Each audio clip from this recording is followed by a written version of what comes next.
Face بک کا ذکر کیا, فیس بک کے ساتھ ملٹیپل سوشل میڈیا پلیٹفارمز ہیں. ایک چیز ہم جو دیکھتے ہیں کہ آج کل جو یہ معاملہ چل رہا ہے 5th generation hybrid combination warfare, پوری الیکشنز مینیپولیٹ کر دیے جاتے ہیں, پوری تھاٹ پروسیس مینیپولیٹ کر دی جاتی ہے. اے آئی کی وجہ سے میں اور آپ اگر کسی چیز کی بات کر رہے ہیں 2 منٹ بعد میرے موبائل پہ اس کا ایڈ آ جاتا ہے. ایک الگ ہی ٹیکنالوجی کے اندر ہم گھر گئے. How do you look at it? اور یہ پورا ایک وارفیئر چل رہا ہے 5th جنریشن کا, کیسے دیکھ رہے ہیں اس کو؟ دیکھیں یہ وہی چیز ہے جو ایڈلف ہٹلر نے کہی تھی کہ جھوٹ اتنا بولو کہ وہ سچ لگنے لگے. کیا بات, کانسیپٹ ہے یہ کانسیپٹ وقت کے ساتھ ساتھ ٹیکنالوجی کے ساتھ ملتا چلا گیا. اور اب جنگیں جو ہیں وہ سرحدوں پہ نہیں ہوتی, یعنی اب جو جنگیں ہوتی ہیں وہ دماغ میں ہوتی ہیں. کبھی وہ کی بورڈ وارئرز بیٹھے ہوتے ہیں, زندگی میں کوئی کام کیا نہیں اور ایسے جہادی بنے ہوئے ہوتے ہیں کمنٹس کے اندر. تو یہ پوری ٹیمز بیٹھی ہوئی ہیں, اس پہ سب ملک لگ گئے. یعنی ہر ملک کی جو ڈیفنس اسٹریٹجی ہے اس میں یہ چیز 35-45% شامل ہو چکی ہے.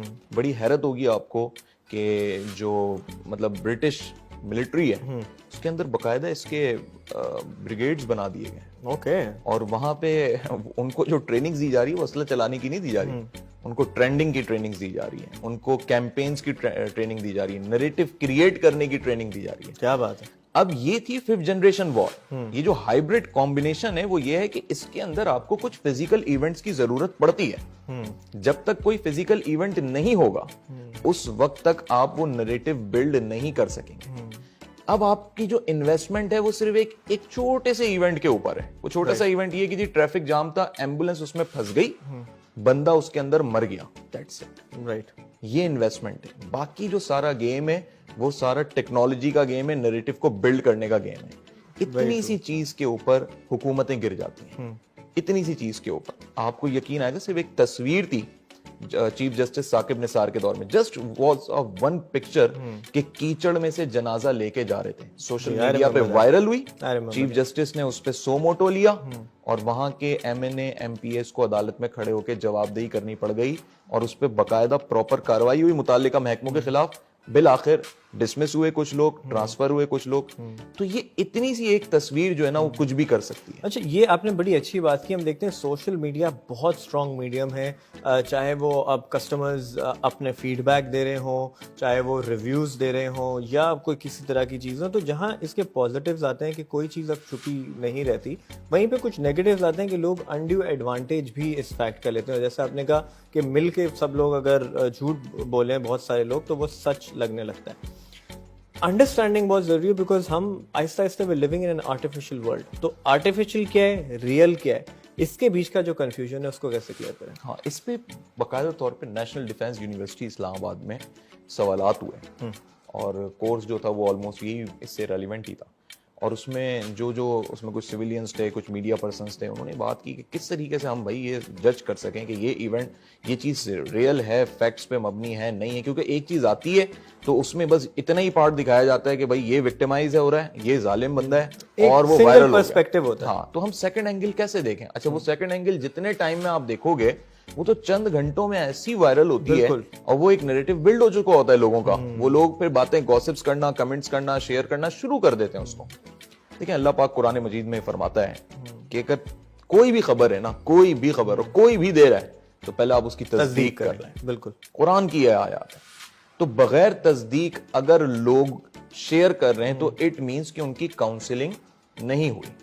تو گھوم کے اگر اس مسئلے سے ہم نے نکلنا ہے نا آج, گھوم کے ہمیں اپنے اساس پہ آنا پڑے گا, ویری ٹرو, جو ہمیں ایک ریلیجن دیتا ہے. اور اس میں جو ہماری سب سے بڑی کمزوری ہے وہ یہ ہے کہ ہماری مساجد کاؤنسلنگ سینٹرز نہیں ہیں. ہماری مساجد صرف اس لیے بھائی نماز پڑھنی, آپ چلے گئے, بس نماز پڑھی آ گئے.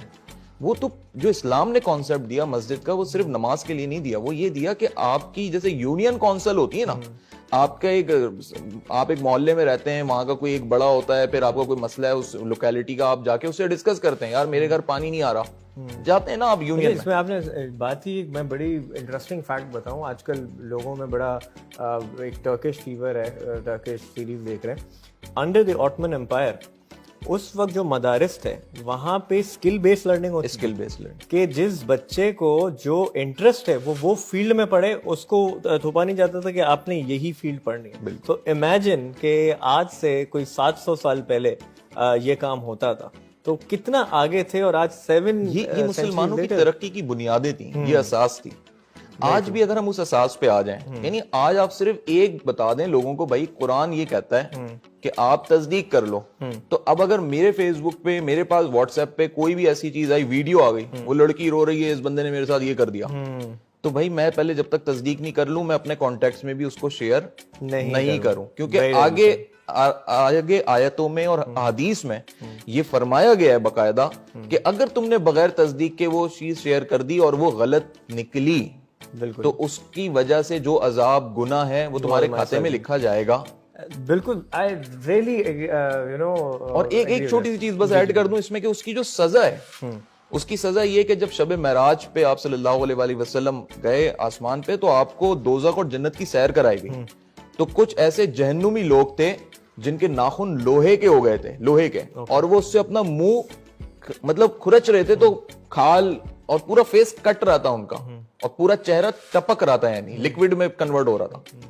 تو جب آپ صلی اللہ علیہ وآلہ وسلم نے حضرت جبریل امی علیہ السلام سے پوچھا کہ یہ کون لوگ ہیں, تو انہوں نے, آپ علیہ السلام نے فرمایا کہ یا رسول اللہ, یہ وہ لوگ ہیں جو بغیر تصدیق کے خبروں کو آگے پہنچاتے تھے یا ریومر کرتے تھے.